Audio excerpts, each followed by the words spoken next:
Dear students, welcome to History Online Classroom of Sri Gokulam Public School, Guruvayur. How are you? Hope you all are fine.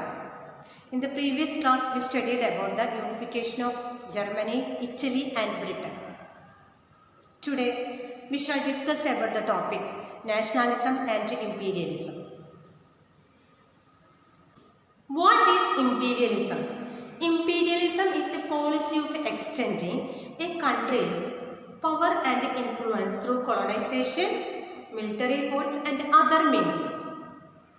Nationalism no longer retains idealistic, liberal, democratic sentiment by the last quarter of the 19th century. During this period, the nationalist tension became increasingly intolerant of each other and ready to go to war. The most serious source of nationalist tension in Europe came in the area called Balkans after 1871. Let us study about the Balkan issue. How did the Balkan issue led to the First World War? The Balkan regions during the 1871 comprised of the modern day states such as Romania, Albania, Greece, Bulgaria, Macedonia, Croatia, Bosnia, then Herzegovina, Slovenia, Serbia and Montenegro. The inhabitants of the Balkan regions were known as Slavs.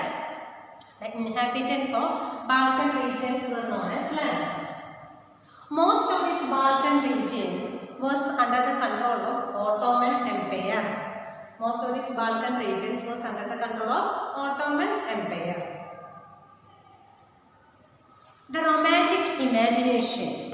The ideas of romantic imagination means the ideas of philosophers, musicians, poets, etc. and the disintegration of the Ottoman Empire inspired the people of Balkans and made this region very explosive. And they told that once they used their history to prove that once they had been independence, but later subjugated or controlled by the foreign powers. They used history to prove that once they had been independent, later subjugated means dominated by the foreign powers.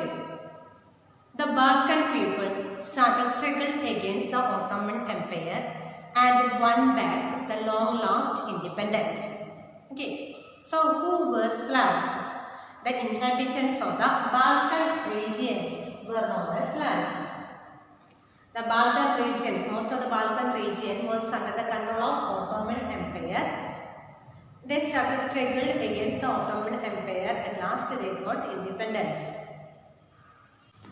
After independence, the Balkan states were jealous of each other. After getting independence, these Balkan states were jealous of each other. Then they hoped to expand their territory at the expense of others. They tried to expand their territory at the expense of others. The big European powers such as Russia, Germany, England, Austria-Hungary was keen on holding power over the Balkans. Which European powers? The big European powers such as Russia, Germany, England, Austria-Hungary, keen on holding power on the Balkans. They fought with each other to control more colonies and expand imperialism through trade and military. This led to a series of wars in this region and finally the First World War. So what was the reason the Balkan issue led to the First World War? The inhabitants of the Balkan regions were known as Slavs. The Balkan regions were controlled by the Ottoman Empire and later they started struggle against the Ottoman Empire and got independence. After getting independence, they became jealous with each other and they tried to expand their territories. Big European powers such as Austria, Germany, Britain, etc. They were keen holding power over the Balkans. They fought with each other to control more colonies, okay, and expand imperialism through trading and military. This led to a series of wars in this region and finally led to the First World War. Dear students, our last topic is visualizing the nation. The artists in the 18th and 19th century found a way out by personifying a nation. That means they represented a country as if it were a person. Okay, the artist represented a country as if it were a person.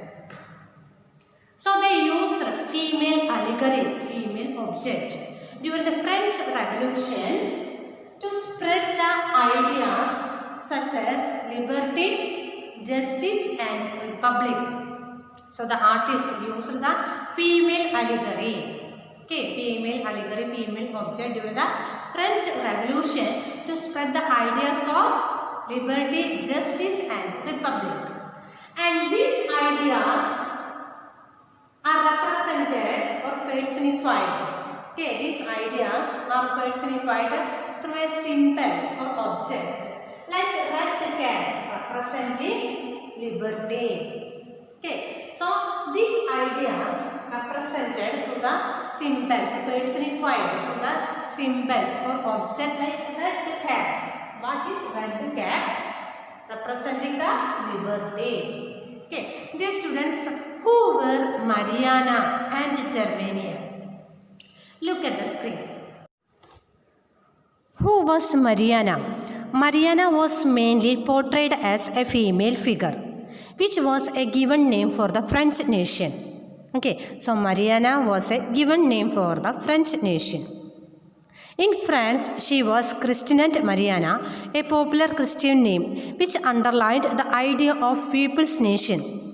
Statues of the Mariana were erected in public squares to remind the public of the national symbol of unity.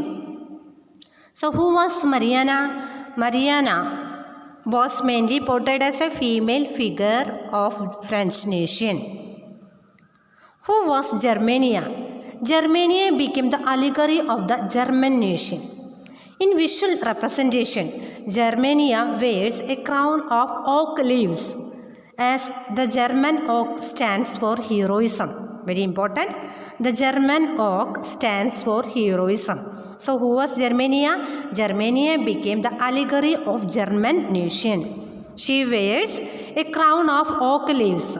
The German oak stands for heroism. Dear children, this chapter is over. In this chapter, we studied about the topics, the French Revolution and the idea of nation, the making of nationalism in Europe, the age of revolutions 1830 to 1840, the making of Germany and Italy, visualizing the nation, and nationalism and imperialism. Today we studied about visualizing the nation and nationalism and imperialism. URL related to the topic is attached. Watch the URL. Notes and test questions are also attached. Attend the test paper very seriously. Okay. Bye students.